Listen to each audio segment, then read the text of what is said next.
West Coast Cookbook and Speakeasy with Chef Justice Putnam. Netrootsradio.com.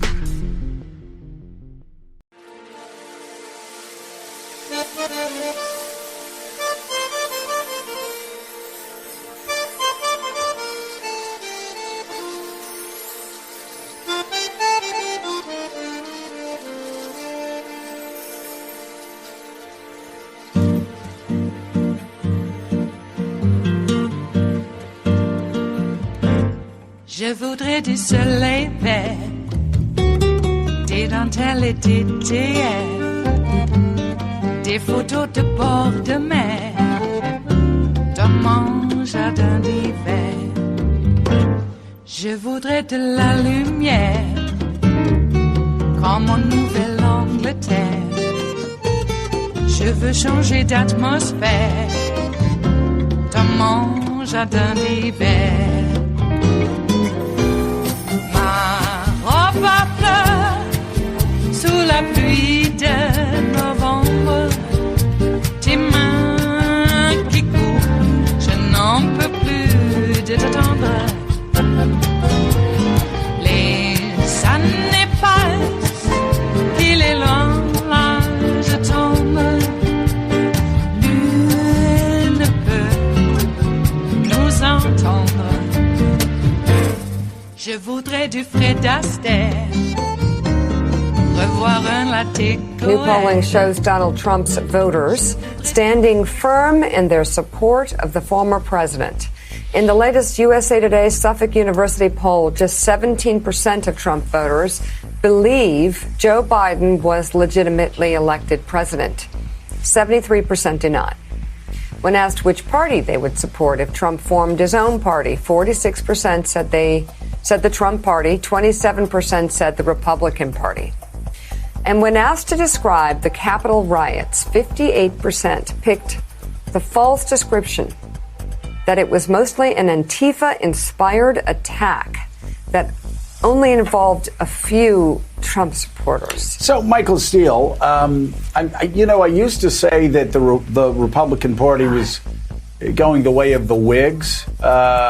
I think we already may be moving through that era. They may have already morphed into the Know Nothing Party, which was the xenophobic, pro-slavery party that followed the Whigs and also collapsed very quickly. But again, it's important for viewers that are watching to understand that this is, of course, yes, it's disturbing, very disturbing for these people.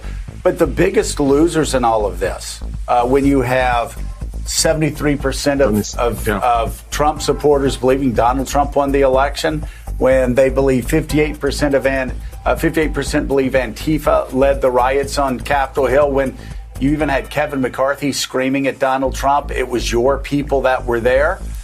It is what we are watching here is not the rise of some terrible force in American politics. What we are watching is the complete disintegration of the Republican Party, like that United Flights engine going into Denver. We are watching it every day crack up with pieces flying to the ground. And this poll is just one more example of it. And the Republicans, they won't do what's necessary, other than Liz Cheney and sometimes Mitch McConnell. They won't do what's necessary to save their party. No, they won't. And I think, a lot of people, when they see these numbers and they look at them and they just kind of throw it off and go, well, that's the party of Trump. I think there's a lot there to really think about, because it's not just, okay, Trump and the past. It is also about where we go as a national party from here. And I think that's the ongoing struggle right now, Joe, is inside the GOP. What does that look and sound like? And I think, from my estimation, it sounds very Trumpian. And with 73% of Republicans saying that this was all okay. We're all down with Trump. 58% of us believe that this was really Antifa, not this was not Trump people. This was all Antifa. You can't turn the corner on that. That's bedrock inside the GOP. You've got the national leadership making their way down to Mar-a-Lago to, confer with Trump. About what? In the past, a typical administration leaves and goes, and the party says, okay, now we get ready for the next round. We lost that one. Let's get ready with the next round. The battle for who the nominee will be starts, and, the Senate and House races set themselves up, and the party hunkers down around some core ideas that they would like to project back to the American people. That's not happening. They're all going down to Mar-a-Lago to confer with Trump. So you're right. We're in this know-nothing period of the GOP.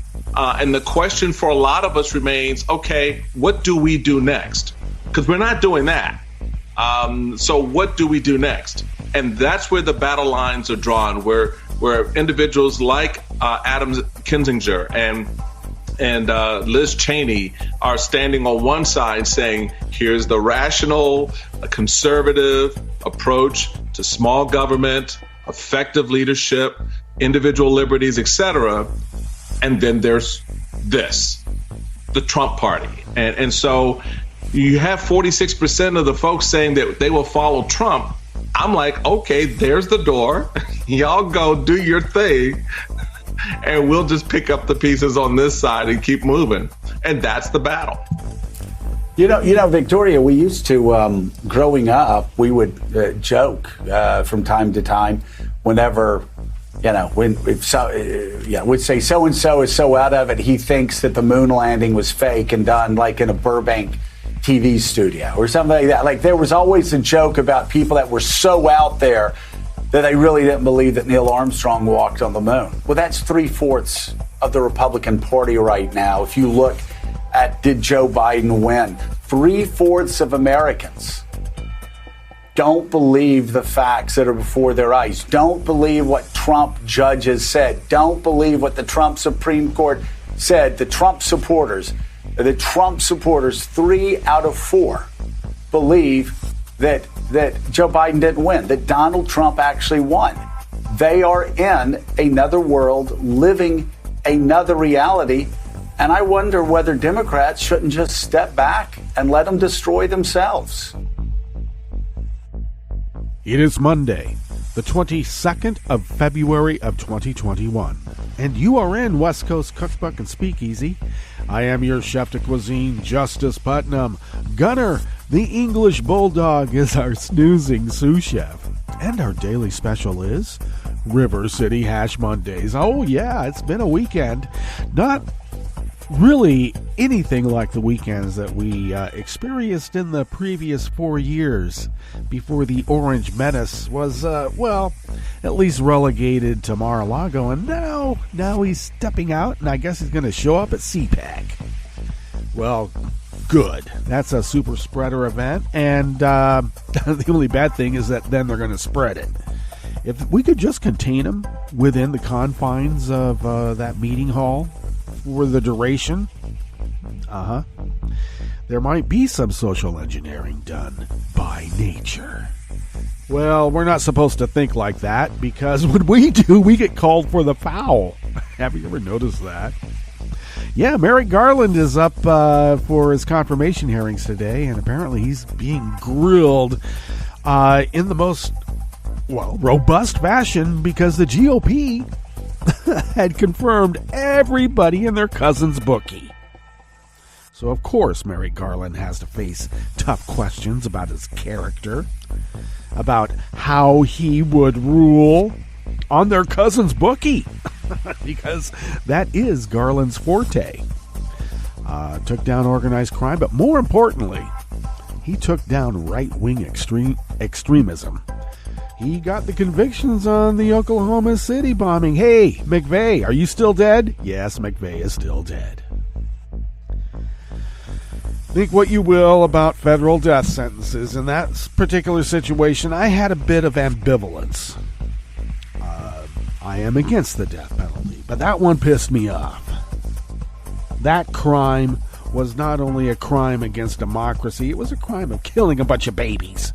How dare you? Yeah, and then there are all the social type class warriors, or The culture warriors. It's Monday. I'll get my brain working in top form in just a moment. Just you wait.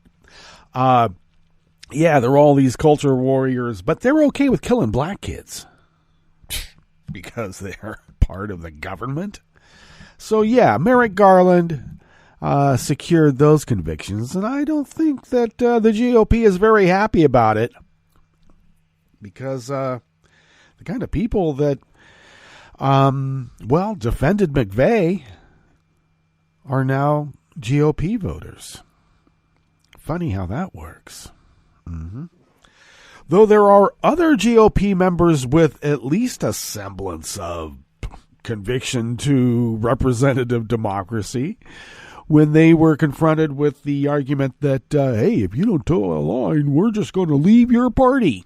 And that GOP leader said, well, don't let the door hit you on the way out. It has been said within GOP circles that if they just let the maggot voters leave, it'll pretty much be about a third. They'll lose a third of the party. Well, that's what you want to lose, that toxic third that just stops everything. Get rid of it. It's rust. Rub it out. If it's not going to leave on its own, rub it out. And I don't mean it in the mob sense. You got to get some elbow grease in there. Maybe even a compound or two. So, yeah, let them do it. You want to start a third party? Go right ahead. Okay? You want to try to suppress the vote? Just go right ahead. We're going to work around it. We always do. We find a way because in a representative democracy, the people that vote actually have quite a bit of power, especially when they put foot to pavement or ground, depending on where you are. So, the midterms are coming up. Merrick Garland is going through a rigorous confirmation hearing because they have to do it to us. It's the rule of basketball. Whoever fouls after the initial foul gets called for the foul. Happens every time. The retaliation always gets called. So, of course, they got to put Garland through it. Oh! Speaking of putting somebody through it, now I got to tell you, on Friday and through the weekend, I kept telling everybody Joe Biden's going to lean in on Manchin and start saying, hey, Joe, you better shape up, buddy.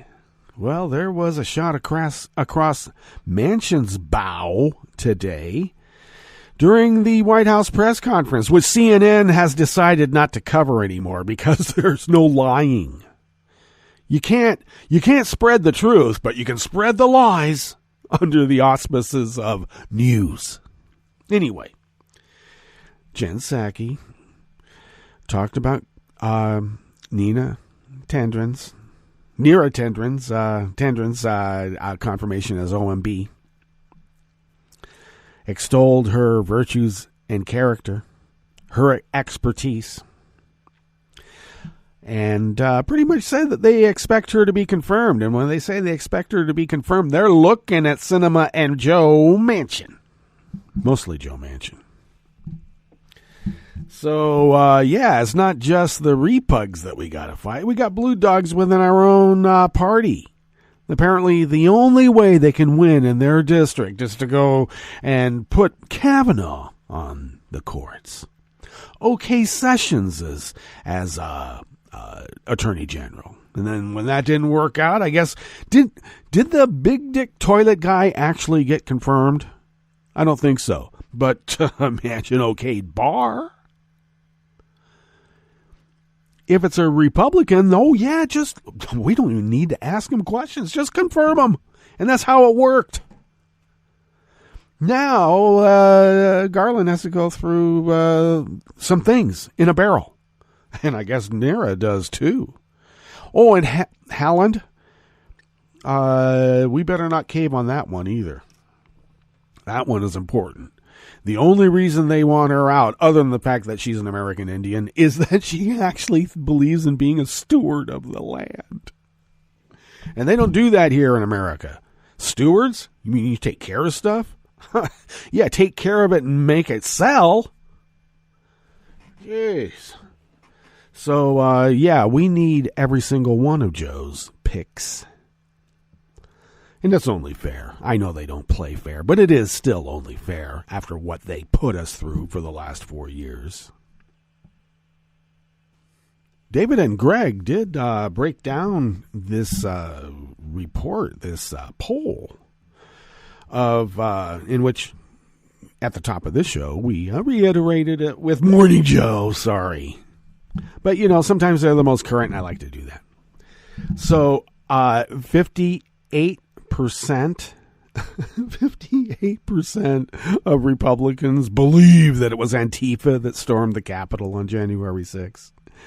And if you can't find any Antifa people in there, it's because somehow they were the ones, Antifa, that pushed the maggots to the front of the line in the riot so that they would get filmed. It's crazy BS. And how about this? 17% don't believe that Joe won. and I read a paper somewhere that brainwashing doesn't work. Really? Yeah. So with that, over the weekend, it looks like some of the usual suspects, not the actual insurrectionist, maggot Proud Boy types yet. They haven't resurfaced. They've pretty much gone to ground since January 6th, I noticed, or shortly thereafter. And I always make the joke, it's because they know I know the FBI's number. And it's true, I do. And they know it. My middle name isn't Justice or nothing. So the usual suspects are those, I don't know, the weird anarchist types that really sound like libertarians to me. Because when you call them out on their anarchy, they go, "You're such a buffoon, I'm not an anarchist." And I go, "I know, you're a libertarian." But you know, the same thing. So they are starting to resurface with the usual suspect types of complaints like, we're sheeple because we want to wear a mask. So we're going to start hearing that again. Because of COVID relief. COVID relief is a handout to liberals. It's just such Russian disinformation and propaganda and active measures all rolled up into one. I guess if you rolled it all up to one, it would just be Russian active measures. But it's Monday. And, so they've begun to resurface, and I don't know. Newbies coming into some of the Facebook groups saying the same exact BS that we've been hearing. And it's really just, excuse the Monday profanity, but it's really just shit stirring. I suppose one could not feed the trolls, as one probably does and shouldn't, because I know I do sometimes. But I look at it as, calisthenics, jumping jacks. You gotta work up the blood, get the blood flowing a little bit. It's just practice. Okay, practice. Well, what's on the rest of the menu here in the Bistro Cafe part of West Coast Cookbook and Speakeasy on this fine River City Hash Monday? A North Carolina GOP congressman says the best stimulus is one stripping workers of their rights during a pandemic, because that's how they think. Pioneering black journalist Beatrice Morrow Cannady took on Oregon's Ku Klux Klan while challenging official hypocrisy. And someone replaced the toppled Harvey Scott statue at Mount Tabor Park in Portland, Oregon, with a monument to York, the only black member of Lewis and Clark's Corps of Discovery. After the break, we move to the chef's table, where the Biden White House says the U.S. is communicating with Iran over detained Americans. And with Trump out of the picture, China calls for a reset in Sino-US relations. All that and more on West Coast Cookbook and Speakeasy. Bon appetit.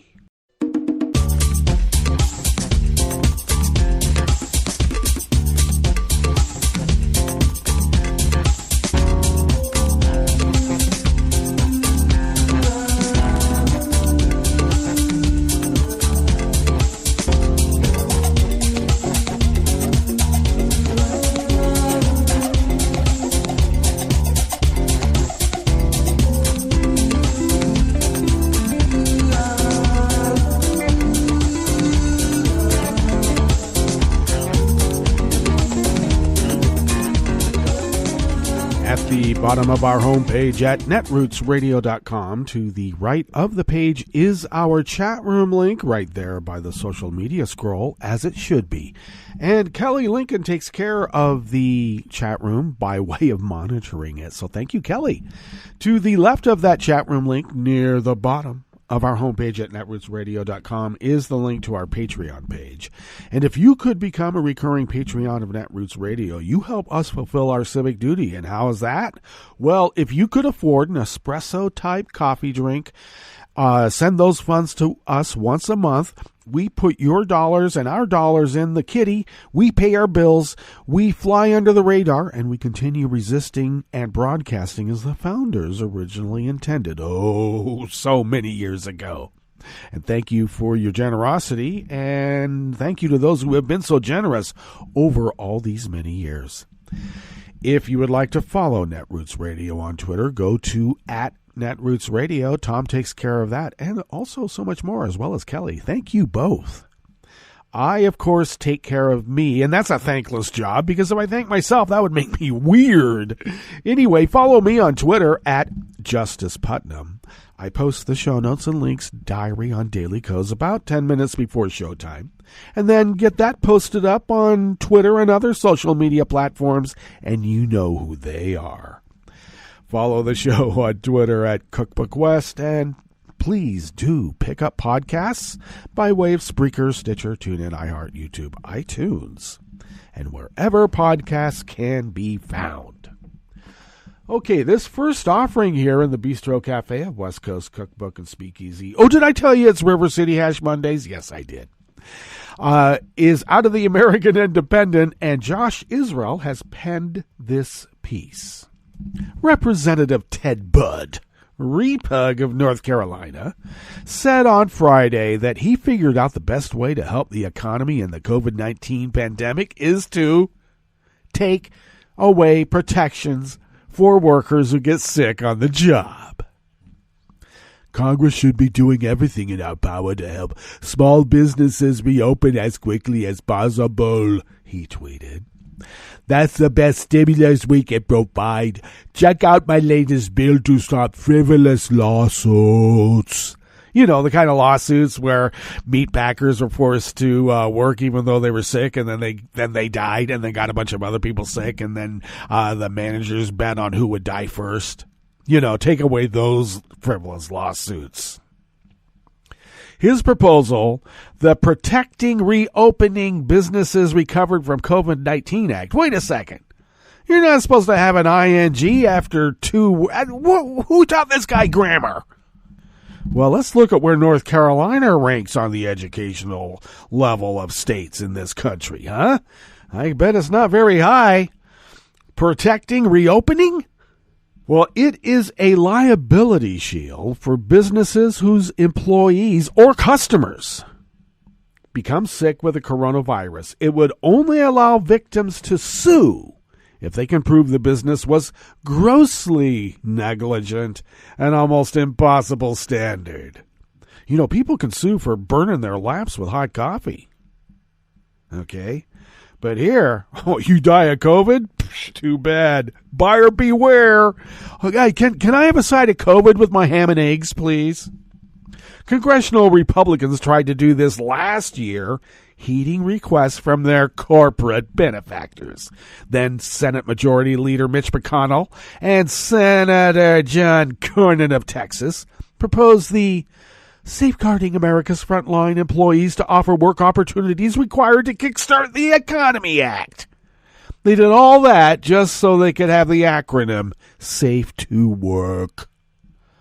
And that was signed with 22 other Republican senators, or co-sponsored, I meant, to offer similar liability protections for businesses. And Representative James Comer, another repug from Kentucky, offered the same proposal in the House, and several of his colleagues endorsed the idea. Now, Democrats strongly opposed all these provisions, keeping it out of the House-passed relief bills and the compromise legislation enacted in December. McConnell dropped his demand, but told Fox that he would insist on the corporate protections in 2021. He soon lost his majority, and with it, his power to block legislation from coming to the floor. Experts say the shield proposal would be harmful to workers, especially minority populations. Well, that's not by accident, of course. Black, Latinx, and workers of color will be most directly impacted by the corporate immunity bill. Hugh Barron, staff attorney at the National Employment Law Project, told the American Independent Foundation last July. Gross negligence is already, as a general manner, an extremely difficult thing to prove, he explained. You virtually have to prove intent, that you wanted your workers to get hurt or sick. This bill actually raises the bar so high that no worker or consumer will ever be able to meet the standard. Bud's push comes as Congress is again considering a bill that aims to actually stimulate the economy. President Joe Biden has proposed the $1.9 trillion American Rescue Plan to control the ongoing pandemic and provide billions in emergency relief funds to individuals and to state and local governments. But congressional Republicans are focused on protecting business interests. The House and Senate Republican minorities unanimously opposed advancing the legislation in early February, and on Friday, CNN reported the House GOP leaders are actively whipping their members to oppose the final bill, deriding it as the Pelosi's payoff to Progressives Act. While the electric grid in Texas has collapsed, and they can't get any potable water.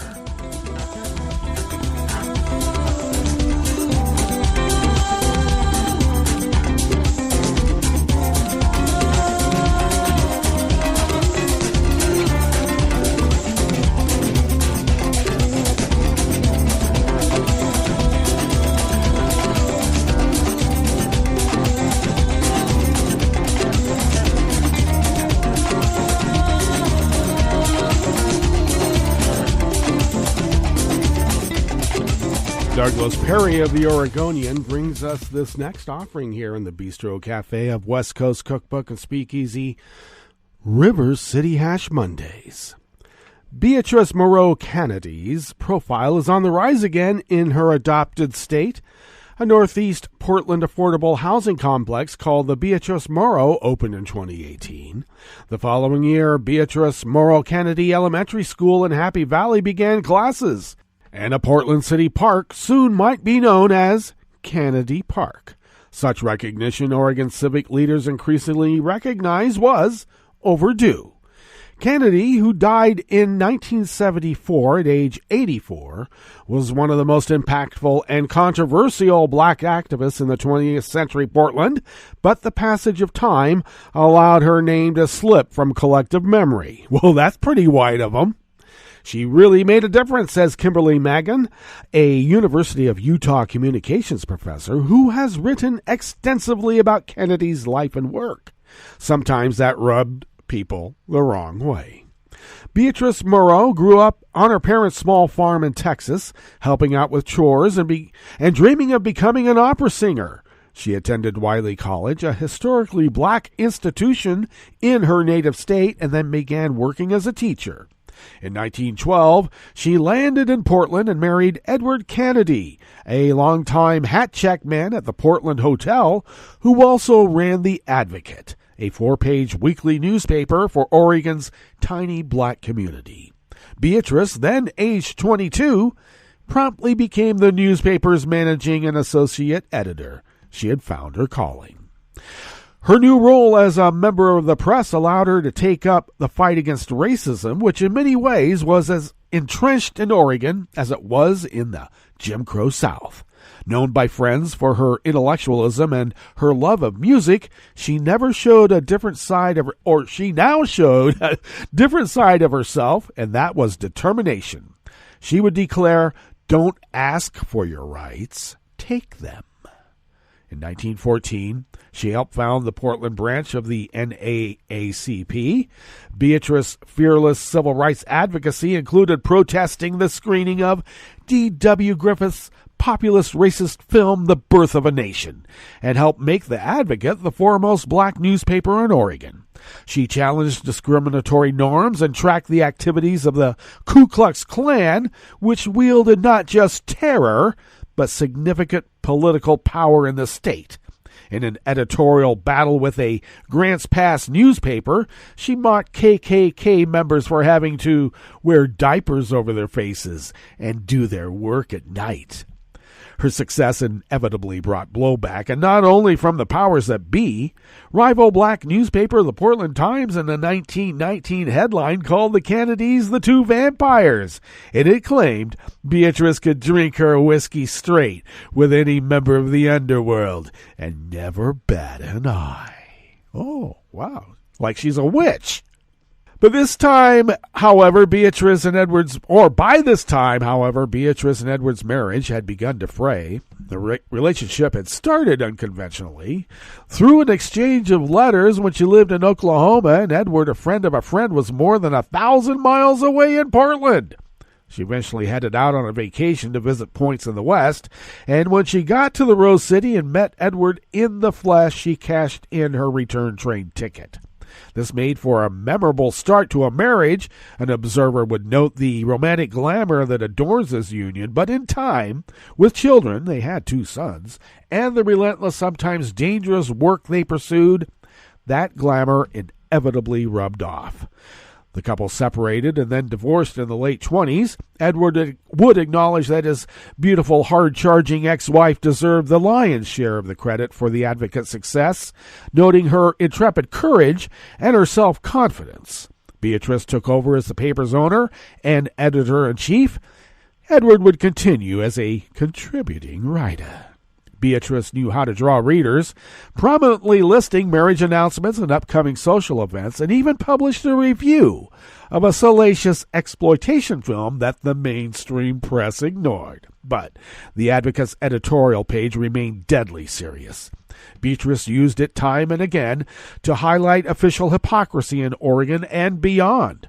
When a white mob in Maryland lynched a black man named George Armwood in 1933, she pointed out that Congress had quickly passed an anti-kidnapping law when the son of aviation hero Charles Lindbergh was murdered. Well, of course, Lindbergh was a Nazi, so I guess that might explain it.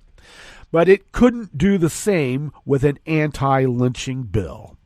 Armwood's murder, she wrote, it was just as terrible as the kidnapping of the Lindbergh baby, and from one point of view, it was more horrible. The law enforcement officers did nothing to prevent it. The culprits are known. The naked body of the victim was hanged before the house of a judge. The organized legal machinery of the state was defied. More than 8 decades later, a federal anti-lynching bill still has not become law, failing most recently last year.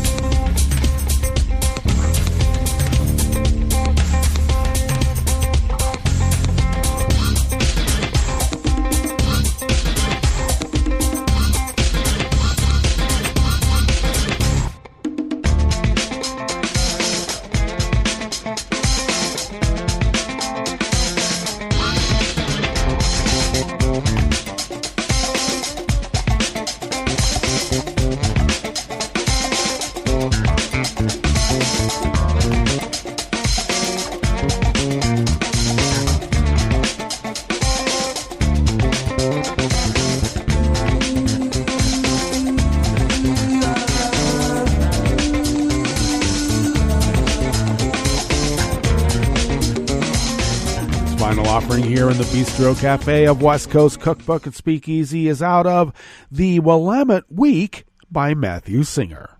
An unknown artist has replaced the statue of Harvey Scott, toppled by protesters in Mount Tabor Park last year, with a bust of the only black member of the Lewis and Clark expedition. In October, a statue of Scott, the editor-in-chief of the Oregonian from the 1870s through the beginning of the 20th century, was among several monuments in Portland torn down amid protests against racial injustice. Scott was a vocal opponent of women's suffrage, and the statue was a frequent target for vandalism prior to being moved. Seemingly overnight, however, a new statue has appeared on the pedestal at the top of Mount Tabor, where the statue of Scott once stood, that of York, an enslaved man who became the first African American to cross North America as part of the Corps of Discovery. Reader Peter Miller shared photos of the statue and a transcription of the accompanying plaque. The first African American to cross North America and reach the Pacific coast. Born into slavery in the 1770s, the plaque continued, to the family of William Clark. York became a member of the 1804 Lewis and Clark expedition. Though York was an enslaved laborer, he performed all the duties of a full member of the expedition. He was a skilled hunter, negotiated trade with Native American communities, and tended to the sick. Upon his return east with the Corps of Discovery, York asked for his freedom. Clark refused his request. The date and circumstances of his death are unclear. In a statement, Adina Long, director of the Portland Parks and Recreation Department, describes the artwork as a complete surprise, but says that if the monument is determined safe for public viewing, it will remain in place, at least temporarily.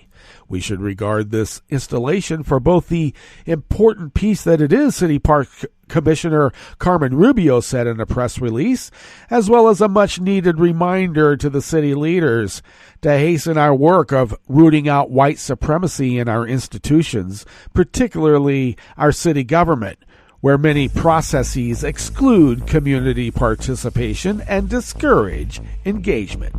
It wasn't the only public representation of York found in Portland. A memorial also stands on the campus of Lewis and Clark College. A bronze statue depicting York alongside Clark also stood at the University of Portland until it was removed last year due to vandalism. Well, that takes us to our break, and when we get back from that break, we will go through weather from around the world, and we will finish up with the stories that we've curated for you today.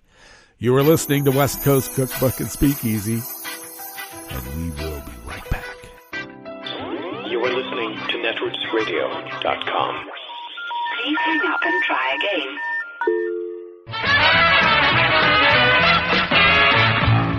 From a point at sea to the circles of your mind, a new force is at work for planetary transformation. New radio for a new Earth.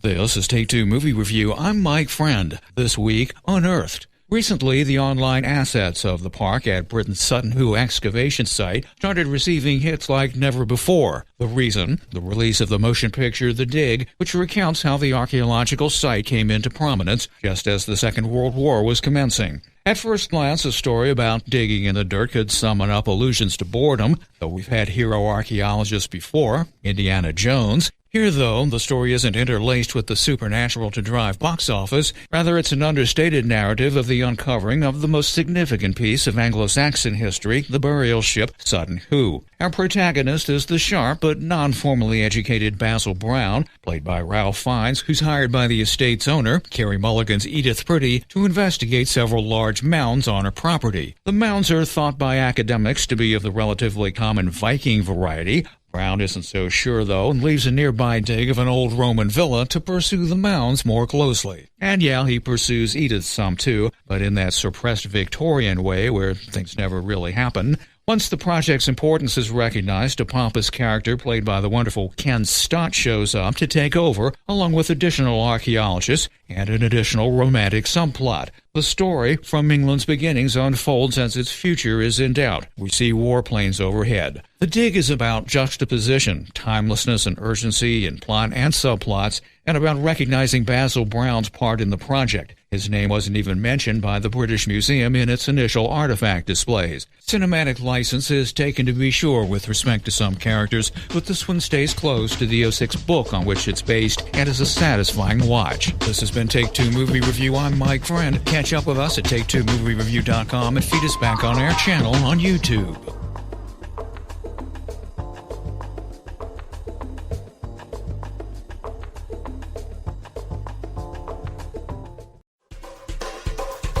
This is Scientific American's 60-Second Science. I'm Christopher Intagliata. The pandemic has transformed lives and livelihoods, but it's changed the little details too, like the language we use, peppering our everyday speech with scientific terms like social distancing, super spreader, and asymptomatic. Yeah, I mean, we've all had to become amateur epidemiologists, I suppose, and familiarize ourselves with these terms that normally you would expect just to be in some journal article somewhere. Ben Zimmer is a linguist and language columnist for the Wall Street Journal. He says a lot of the words that came up fresh to many people in 2020 had existed in scholarly literature for decades. So, for instance, contact tracing is actually attested from 1910. There's an example from an Australian medical journal talking about school epidemics back in 1910, and they're talking about contact tracing as something that the school nurse would need to do to figure out who had been infected. And the term quarantine, which derives from a Renaissance-era Italian word meaning a 40-day waiting period for ships arriving from plague-stricken ports, dates back centuries, but it took on new life during the pandemic. Everybody's talking about quarantining, and then it starts generating all sorts of new forms as well. You can drink your quarantini, you can grow a quaran beard, and on and on and on, as people got creative by taking these words and forming innovative new expressions out of them. Zimmer also chairs the New Words Committee for the American Dialect Society. At a recent virtual meeting, they voted on the 2020 Word of the Year. Selecting from candidates like doom scrolling or social distancing and unprecedented, the group ultimately chose a different word, which, unlike the others, was newly coined in 2020 and truly defined what turned out to be a terrible year: COVID. Thanks for listening. For Scientific American's 60-Second Science, I'm Christopher Intagliata. Hi, I'm Tom Hartman, and since you're listening to netrootsradio.com, show your progressive side and go to the donate button on the bottom of the homepage. It's progressives like you who power Netroots Radio and keep the progressive message beaming everywhere 24 hours a day. Just go to our donate button at the bottom of netrootsradio.com. Thank you for keeping progressive radio at full power.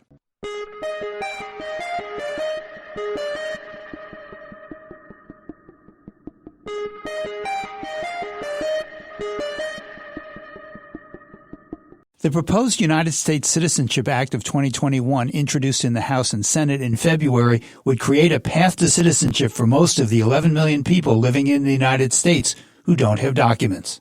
Soy Javier Luengo Garrido, organizador de la ACLU de Massachusetts, y este es el Minuto de Libertades Civiles con el abogado de ACLU, Bill Newman. The proposed process would not be a simple or guaranteed one, and for most people it would take 8 years. An individual would apply for temporary legal status, which would require passing a criminal and national security check and proof that they paid all their taxes. After that, they'd have to live and work in the country for 5 years, after which, if all is in order, they could apply for a green card. Then, after 3 more years, if they pass additional background checks, demonstrate proficiency in English and U.S. civics, they could apply for citizenship.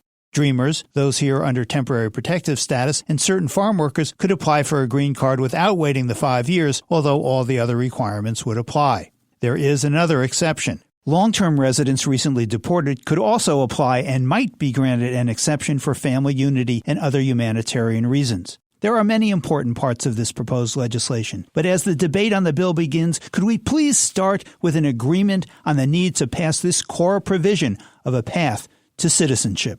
El Minuto de Libertades Civiles es posible gracias a ACLU, porque la libertad no puede defenderse a sí misma. I'm Rick Smith, and this is Labor History in 2. On this day in labor history, the year was 2004. That was the day Secretary of Education Rod Page stated that he considered the National Education Association to be a terrorist organization. He made the remarks during a meeting with governors who were visiting the White House. His apology a few hours later was just as inflammatory. There he expressed his frustration at the, quote, obstructionist scare tactics the NEA's Washington lobbyists have employed against No Child Left Behind's historic reforms. Representing almost 3 3 million educators, the NEA had been fighting many aspects of the No Child Left Behind Act passed by Congress in 2001. The teachers' unions had initially supported the measure, but they came to realize that the act was designed to undermine public education in favor of charter, private, and religious schools. No Child Left Behind mandated regular standardized testing of students. It also threatened financial penalties and school closures. Governors on board with the goals of the act soon grew frustrated. The Bush administration reneged on federal funding necessary for its implementation. The union movement was outraged at Page's smear.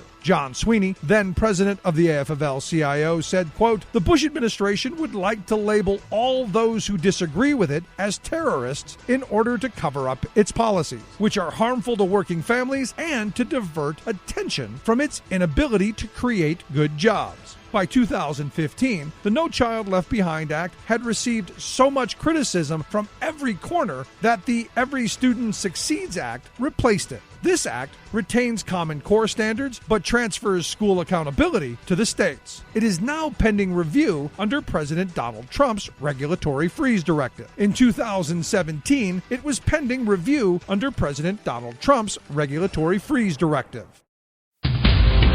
This is Solidarity News on Radio Labour. This is a Radio Labour report recorded on Monday, February 22nd, 2021.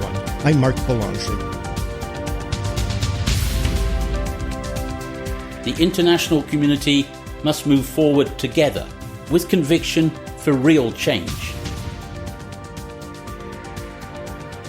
That is Guy Ryder, the Director General of the International Labour Organization, speaking on World Social Justice Day on Saturday, February 20th, 2021. The ILO is the United Nations specialized agency focused on matters of work in the world. It is operated in a tripartite manner, with representatives of governments, businesses, and labor. It is strongly supported by the international labor movement because it sets the bottom line standards for issues such as health and safety, maternity leave, minimum wages, and more. Mr. Ryder is the first unionist to lead the organization in its 101-year history. The World Day of Social Justice is an occasion to amplify the call for action for greater equality in the world, for all women and all men to have the chance to achieve their social and economic goals in conditions of freedom and of equality. The COVID-19 pandemic has laid bare how far the world remains from this goal. It's exposed the stark inequalities within and between nations. Too many people lack access to quality education, decent jobs, healthcare and social protection, and the means to live with dignity. Worse still, the pandemic has made these inequalities greater. The already wealthy have often benefited further as financial markets have surged, but the most disadvantaged and vulnerable has lived the consequences of job and enterprise destruction. Great damage has been done, but vaccines promise a way forward. There is hope of getting the pandemic under control and our economies moving again. There will be a temptation to take the familiar path back to where we were before COVID struck, but this would be a mistake. The international community must move forward together with conviction for real change. The pandemic has opened spaces for us to make the new normal a better normal. It's a question of the decisions that we make. Social and economic policy making focused strongly on social justice in the wake of the two great wars of the 20th century. And now, policymakers must do the same as we emerge from this great global crisis. And that means renewed international cooperation to reduce inequality and to end poverty. Policies that increase opportunity, respect human rights, protect the planet, and accelerate progress towards the Sustainable Development Goals. Global solidarity is required to protect the most vulnerable and to close the funding gap for low and middle income countries. This to support both vaccine rollout and economic and social recovery. The great challenges of the 21st century, poverty and inequality, global health, climate change, technological transformation, demographic shifts are all interlinked, and they require a coordinated global response. This is the true meaning of human security. A human-centered response that promotes social justice for people and protection of the planet that sustains us all. And for our part, the ILO will bring together governments, employers and workers to shape a path for a better, greener future of work, with social justice and decent work for all. The SDGs Mr. Ryder mentioned in his remarks are the UN's Sustainable Development Goals. The 17 goals were adopted by the UN's General Assembly in 2015 with an agenda to have them implemented by 2030. They include the elimination of poverty, zero hunger in the world, health care, quality education, and decent work with economic growth. They also include gender equality and climate action. And that's it, international labor news you can use. You can find our features and daily newscasts at radiolabor.net. Thank you for listening. And remember, it's all about global solidarity.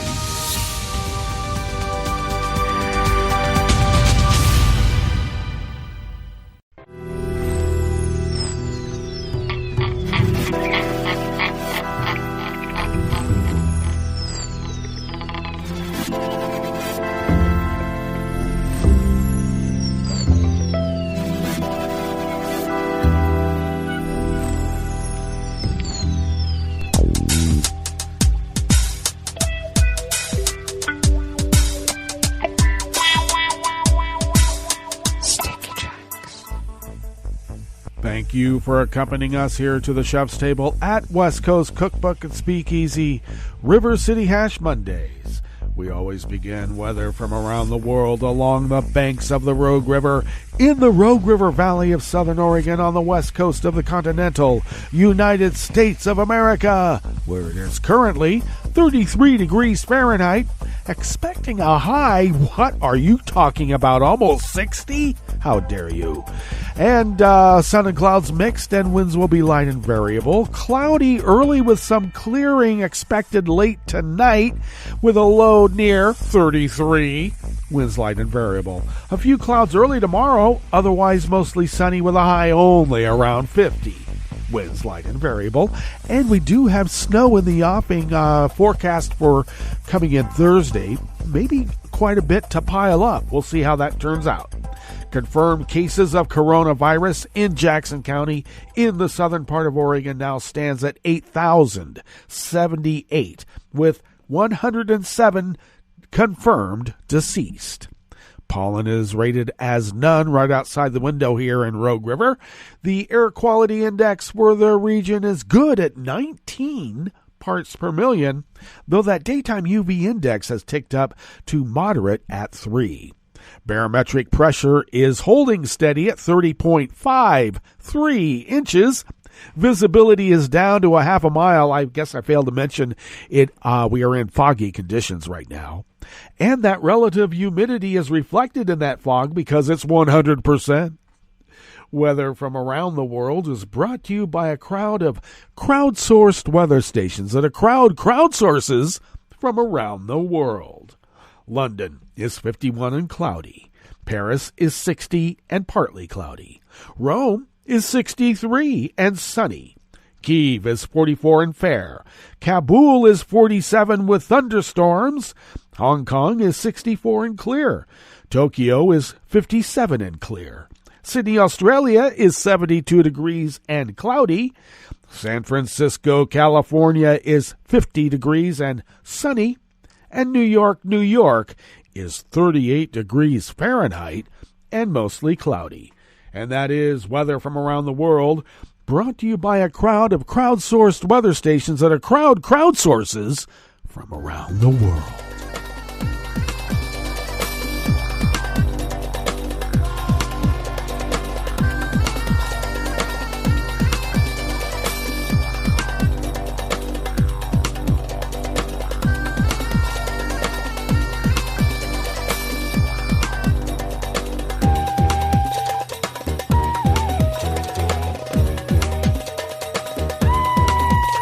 Michael Martina of Reuters brings us this first amuse-bouche here at the Chef's Table at West Coast Cookbook and Speakeasy. River City Hash Mondays. White House National Security Advisor Jake Sullivan said yesterday, Sunday, the United States had begun to communicate with Iran over the country's detention of American citizens, calling the matter a complete and utter outrage. Iran has arrested dozens of dual nationals, including several Americans in recent years, mostly on espionage charges. Rights activists accuse the country of trying to use the detentions to win concessions from other countries, though Tehran dismisses the charge. Sullivan told CBS News Face the Nation that it was a significant priority of President Joe Biden's administration to get those Americans safely back home.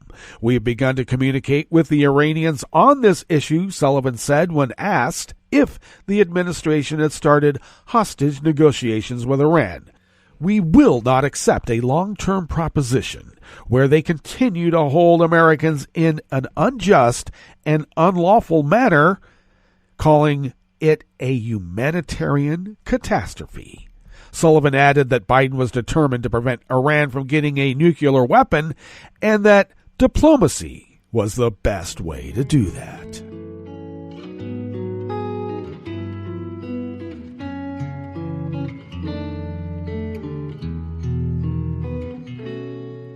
Je te donne c'est mon amour pour la vie entière. La promesse de me trouver à tes genoux. Aussitôt que tu m'appelles, rester toujours fidèle, c'est tout, c'est tout. Je te donne tous mes printemps, mes étés de mer, mes automnes quand les feuilles tombent partout. Si ce n'est pas une bonne affaire, je te donne tous mes hivers. Reuters staff brings us this final amuse-bouche here at the Chef's Table at West Coast Cookbook and Speakeasy. Senior Chinese diplomat Wang Yi said today the United States and China could work together on issues like climate change and the coronavirus pandemic if they repaired their damaged bilateral relationship.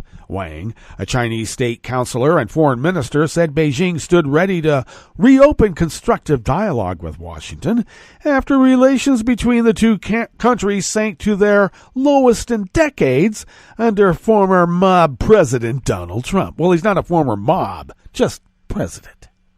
Wang called on Washington to remove tariffs on Chinese goods and abandon what he said was an irrational suppression of the Chinese tech sector. Steps, he said, would create the necessary conditions for cooperation. Before Wang spoke at a forum sponsored by the Foreign Ministry, officials played footage of the ping-pong diplomacy of 1972 when an exchange of table tennis players cleared the way for then U.S. President Richard Nixon to visit China. Wang urged Washington to respect China's core interests, stop smearing the ruling party, stop interfering in Beijing's internal affairs, and stop conniving with separatist forces for Taiwan's independence. Washington and Beijing have clashed on multiple fronts, including trade, accusations of human rights crimes against the Uyghur Muslim minorities, and Beijing's territorial claims in the resources-rich South China Sea. The Biden administration has, however, signaled it will maintain pressure on Beijing. The Biden administration has, however, signaled it will maintain pressure on Beijing. However, Biden has also pledged to take a more multilateral approach and is keen to cooperate with Beijing on issues like climate change and persuading North Korea to give up its nuclear weapons. Well, that brings us to the end of our broadcast period for the day, but you do know Netroots Radio will broadcast on, and we'll meet up tomorrow for Tarrytown Chowder Tuesdays. So do stay tuned to Netroots Radio all day and all night for all the breaking news as it breaks, including the Merrick Garland hearings, and we'll meet up here tomorrow, right here in West Coast Cookbook and Speakeasy. Bon appetit.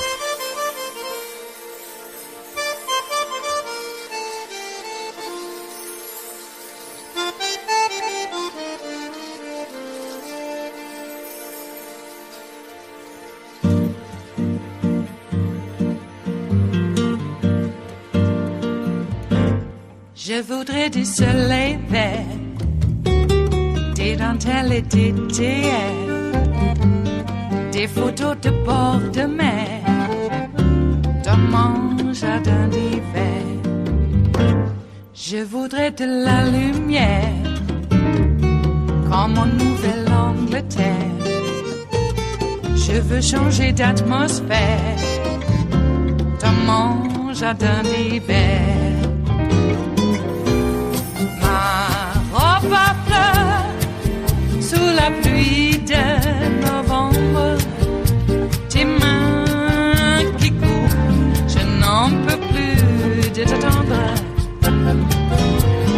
Les années passent, qu'il est loin, là je tombe.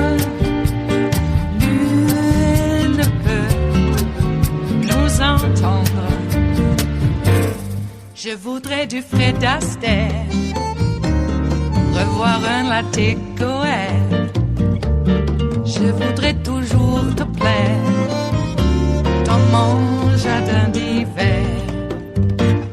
Je veux déjeuner par terre, comme au long de golfe clair, t'embrasser les yeux ouverts, dans mon jardin d'hiver.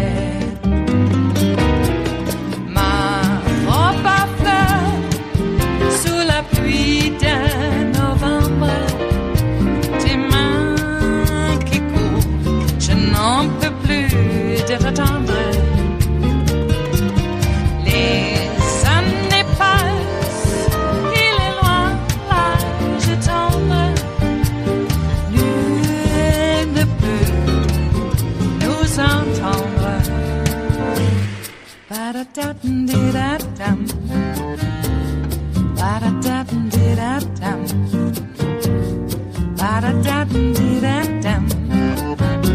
Dans mon jardin d'hiver. Ba-da-da-dum-di-da-dum. Ba-da-da-dum-di-da-dum. Ba-da-da-dum-di-da-dum. Dans mon jardin d'hiver. Dans mon jardin d'hiver. Dans mon jardin d'hiver.